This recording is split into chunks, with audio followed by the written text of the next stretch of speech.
За никлийн катионыг аммоний гидроксидээр тунцчлуулахад цайвар ногоон тунц үүсдэг.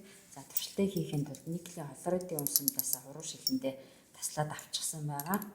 За энэ дээр аммоний гидроксидээс бага хэмжээгээр нэмж өгнө.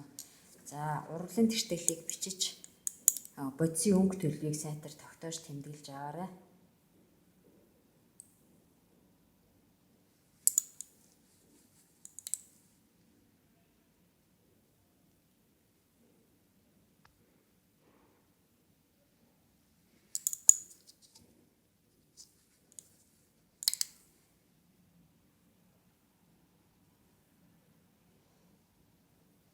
За цайвар ногоон өнгийн тундас үүссэн байна.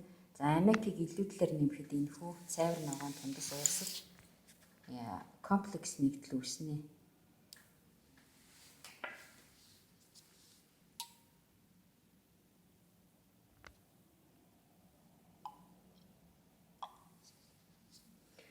За аммиакийг нэмэх тусам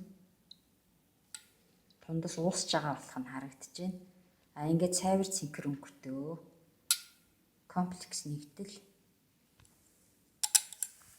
үүсэж байна.